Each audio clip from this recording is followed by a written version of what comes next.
अस्सलामुअलैकुम दोस्तों और साथियों, उम्मीद है आप लोग खैरियत से होंगे। आज की इस वीडियो में हमने बात करनी है कि जब खाना खाने के फ़ौरी बाद आप सो जाते हैं, आपको आदत है या मजबूरन सोना पड़ जाता है, तो इसके क्या आपको फ़ायदे हो सकते हैं और क्या नुकसान होते हैं।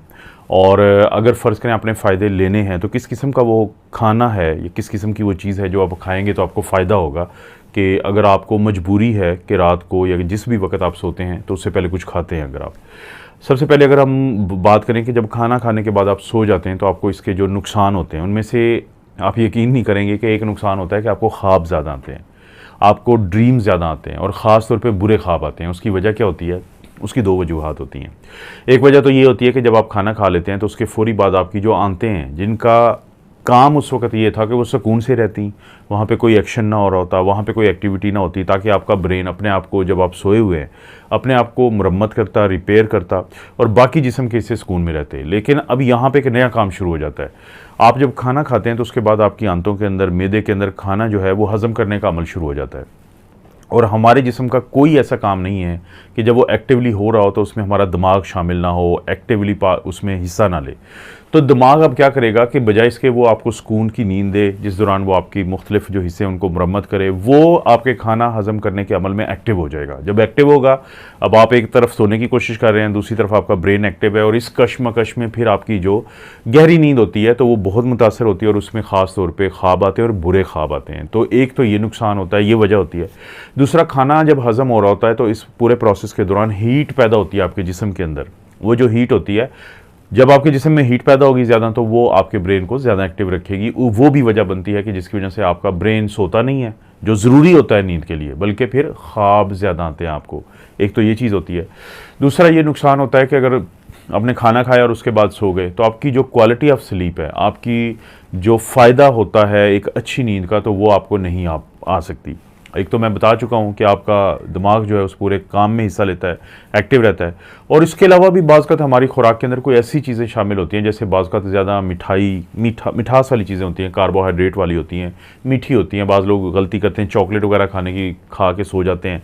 तो जब मीठा जितना ज़्यादा हम खाएंगे तो मीठा जो होता है वो हमारे दिमाग को एक्टिव रखता है। यही वजह है कि जब रात को लेट नाइट बच्चे कोई मीठी चीज़ खा लें तो फिर वो सो नहीं रहे होते। तो एक तो इस वजह से क्वालिटी ऑफ स्लीप डिस्टर्ब होती है। दूसरा, बाज़ का लोगों की आदत होती है वो खाने के साथ चाय ज़रूर पीते हैं। अब जब वो चाय पी लेंगे तो उसमें कैफ़ीन होती है। कैफ़ीन जो है आपके ब्रेन को एक्टिव रखती है। जब ब्रेन को एक्टिव रखती है, जबकि करना क्या था कि हमने रिलैक्स होना था, हमने सोना था, हमारे दिमाग में फ्रेश होना था। तो जब वो नहीं होता तो हमारी पुअर क्वालिटी स्लीप होती है। अक्सर स्टूडेंट्स ने ये देखा होगा कि बच्चे, बच्चियां, लड़के लड़कियां जो यूनिवर्सिटी कॉलेजेस के होते हैं तो वो रात को सोने से पहले अगर पढ़ाई करते हैं तो उनके जहन में होता है कि हम चाय पियेंगे तो हमें 2 घंटे अच्छी पढ़ाई हो जाएगी। लेकिन जब उसके बाद वो सोने की कोशिश करते हैं तो वो तो कैफ़ीन या जो चाय के अंदर मुख्तलिफ चीज़ें होती है, थियोफाइलिन वगैरह, तो वो दिमाग को एक्टिव रखती हैं, वो सोने नहीं देती। तो फिर ये 2-3 वजूहात हैं कि जिसकी वजह से आपकी जो स्लीप क्वालिटी है वो मुतासर होती है। इसके बाद बारी आती है हार्ट बर्न की। बहुत सारे लोगों को पहले से ही मसला होता है कि उनको गले में तेज़ाबियत आती है या सीने में जलन होती है। लेकिन बहुत सारे लोग जो खाना खाने के फ़ौरी बाद सो जाते हैं तो उनको ये मसला शुरू हो जाता है। उसकी क्या वजह होती है? होता यह है कि देखें, जब हमने खाना खाया, हमारे स्टमक में गया, वहाँ पे तेज़ाबियत ज़्यादा हुई और वो टूट फूट का अमल होता है, फिर उसने जल्दी से आंतों में चला जाना होता है। और इसके लिए क्या होता है कि खाना खाने के बाद हम अक्सर लोगों को कहते हैं कि आप थोड़ा चलें फिरें।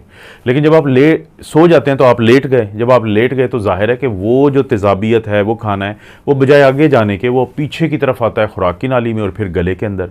तो इसकी वजह से जो हार्ट बर्न है उन लोगों को बहुत ज़्यादा होता है कि जो रात को खाना खाने के फ़ौरी बाद सो जाते हैं। किसी को अगर हार्ट बर्न हो, जिसको हम गैस्ट्रोइसोफेजियल रिफ्लक्स डिजीज़ या गर्ड भी कहते हैं, तो उनको हम अक्सर मशवरा देते हैं कि आप कम से कम सोने से 3 घंटे पहले आपने खाना खाना है, ताकि आपको ये मसला कम से कम हो। या फिर अगर सोना भी पड़ता है तो हम कहते हैं हेड वाली साइड, सर वाली साइड जो है उसके नीचे 1-2 ईंटें रखें अपने बेड के, ताकि वो ऊंचा रहे और तेज़ाब और खाना जो है वो आगे की तरफ जाए। तो ये भी एक बहुत बड़ा यानी कि नुकसान होता है। इसी तरह से बहुत सारे लोग जो खाना खाने के बाद सो जाते हैं तो ज़ाहिर है खाने के अंदर भी पानी होता है और वैसे भी लोग पानी पीते हैं। और अगर किसी ने चाय पी है तो वो तो ख़ुद में बहुत ज़्यादा यूरिन या पेशाब बनाती है। तो ऐसे लोगों को फिर रात को बार बार यूरिन आता है, जिसकी वजह से भी क्वालिटी ऑफ स्लीप इसलिए डिस्टर्ब होती है कि ब्रेन को फिर एक्टिव होना पड़ता है। आप उठ के वॉशरूम जाएंगे तो रात को फिर बार बार जो यूरिन होता है, ये भी एक वजह है। यानी अगर आप इस पूरी उस पर नज़र दौड़ाएँ कि ना रात को ख्वाब आना, स्लीप क्वालिटी पुअर है, नाइट टाइम है, जो यूरिन आता है, तो ये सारी वो चीज़ें हैं जो अल्टीमेटली आपकी सेहत को ख़राब करती हैं, और इस पे सोने पे सुहागा कि आपका वज़न बढ़ना शुरू हो जाता है। क्यों वज़न बढ़ता है? हम अक्सर लोगों को कहते हैं आप खाना खाने के बाद, नई तहकीक ये बताती है, साइंसी तहकीक ये बताती है कि खाना खाने के बाद आप वॉक करेंगे तो वॉक करने से आपकी शुगर का कंट्रोल बेहतर हो जाता है, क्योंकि चीज़ें इस्तेमाल में आ जाती हैं मसल्स के एक्टिव होने की वजह से। लेकिन जब आप इसके फौरी बाद सो जाएंगे तो वो तो हीट नहीं पैदा होगी, उस हद तक की एनर्जी पैदा नहीं होगी कि आपका जिस्म उसको इस्तेमाल करे, तो वो ग्लूकोज जो है वो बढ़ेगी और वो फैट में तब्दील हो जाएगी। तो वो लोग जो अक्सर शिकायत करते हैं कि क्योंकि जी मैं पिछले 5 साल से रोज़ाना खाना खाने के बाद रात को जल्दी सो जाता हूँ तो मेरा वज़न बढ़ गया, तो ये भी एक नुकसान होता है। तो ये जो लिस्ट थी ये नुकसानात के ऊपर थी कि क्या क्या नुकसान होते हैं कि अगर आप रात को खाना खाने के बाद जल्दी सो जाते हैं और दरमियान में 2-3 घंटे का वक्फा नहीं डालते। अब सवाल पैदा होता है कि क्या खाना खाने के बाद जो हम सोते हैं या सोने से पहले कुछ खाना कुछ लोगों के लिए फ़ायदेमंद भी हो सकता है। सबसे पहले मैं कहूँगा कि वो जो शुगर के मरीज़ हैं वो ये बात गौर से सुने कि कुछ शुगर के मरीज़ हमें ये शिकायत करते हुए नज़र आते हैं कि जब सुबह के वक्त उनकी शुगर बहुत ज़्यादा होती है तो हम उन्हें एक चीज़ कहते हैं, जितने भी ज़ाहिर डॉक्टर्स हैं वो उन्हें कहते हैं कि आप रात को 2 से लेके 5 बजे के दरमियान ना अपनी शुगर चेक करके देखें। 3 बजे चेक कर लें, 2:30 बजे चेक कर लें, 4 बजे चेक कर लें, 5 बजे चेक कर लें। तो फिर हमें ये बताते हैं कि जब हम उस वक्त शुगर चेक करते हैं तो वो तो बड़ी कम हुई होती है। तो ये पूरा प्रोसेस क्या होता है दोस्तों कि बाज़ औक़ात शुगर के मरीज़ ख़ास तौर पे और या आम लोग भी खैर, तो जब वो बहुत ज़्यादा कोई अच्छी चीज़ नहीं खाते रात को डिनर के टाइम पे और रूटीन का खा के अपनी दवाई खा के शुगर की वो सो जाते हैं, तो रात के इस पहर में यानी 2 से लेके 5 के दरमियान उनकी शुगर का लेवल ड्रॉप होता है। जब शुगर का लेवल ड्रॉप होता है तो उनके जिगर में, क्योंकि स्टोर पड़ी होती है शुगर ग्लूकोज, तो वहाँ से ग्लूकोज आपके खून में भेजी जाती है उस कमी को पूरा करने के लिए। अब जब वो भेजी जाती है तो जिसकी वजह से वो ज़ाहिर है काफ़ी ज़्यादा आती है, तो सुबह जब चेक करते हैं तो वो शुगर ज़्यादा होती है। तो डॉक्टर, क्योंकि फिर कुछ डॉक्टर इस तरफ तवज्जो नहीं देते तो वो शुगर की दवाई को और बढ़ा देते हैं जिससे नुकसान होता है। तो ऐसे लोगों को फिर हम ये मशवरा देते हैं कि आपने एक काम करना है, डिनर बेशक आप वही खाएं जो आप पहले खा रहे हैं, लेकिन आप थोड़ा सा रात के सोते वक्त कोई ऐसी चीज़ ले लें जो आपको लंबे अरसे के लिए ग्लूकोज प्रोवाइड देती रहे। जैसे आप बादाम थोड़े से खा लें, आप कोई गोश्त वगैरह की बनी हुई चीज़, चिकन की, मीट की चीज़ खा लें, और 1 चम्मच शहद का आप ले लें, या थोड़ा सा केला खा लें, दलिया खा लें। ये चीज़ें क्या करती हैं, क्योंकि इनके अंदर फाइबर होती है, प्रोटीन होती है, ग्लूकोज होती है, तो ये कुछ लंबा अरसा के लिए रात को आपको सहारा देती हैं। तो ये एक फ़ायदा होता है कि अगर आपने रात को, लेकिन वो हैवी नहीं कहते हम उनको कहते हैं कि आपने इतना खाना है कि रात को आप तंगी भी ना हो आपको और आपकी शुगर भी रात को कम ना हो जाए। ये तो थी शुगर के मरीज़ों के लिए। लेकिन वो लोग जिनको शुगर का मसला नहीं होता तो वो भी बाज़ औक़ात रात को आधी रात को उठते हैं तो उनके सर में दर्द होता है, तबीयत बड़ी बोझल हुई होती है उनकी, उनको समझ नहीं आ रहा होता कि ये हो क्या रहा है।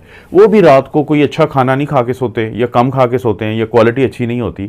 तो जब नॉर्मल बंदों को भी ज़ाहिर है कि शुगर कम होती है, जब शुगर कम हो जाती है तो उनको फिर ये मसला बनता है। तो वो भी कोशिश करें जिनको ये ज़्यादा मसला है, वो एक टेस्ट करके देख लें अपने आप को कि रात को सोने से पहले जो चीज़ों के नाम मैंने लिए थोड़ी सी ये खा के फिर सो जाएं, तो शायद उनकी रात जो है वो ज़्यादा पुरसकून रहे। तो ये दोनों पहलू मैंने आपके सामने रख दिए कि रात को खाना खा के सोने के नुकसान क्या हैं या किस सूरत हाल में आपको फ़ायदा भी हो सकता है। आपको पता है इस चैनल पर इस तरह की वीडियोज़ मिलती हैं। वीडियो को लाइक करें, चैनल को सब्सक्राइब करें। कोई भी वीडियो अच्छी लगती है तो दोस्तों रिश्तेदारों से शेयर करने के लिए नीचे ऑप्शन है, उसको ज़रूर इस्तेमाल करें। आप अपना और अपनी फैमिली का ख्याल रखें। अल्लाह ताला आपको और आपकी फैमिली को हर किस्म की बुराई, बीमारी और आजमाइश से महफूज रखें।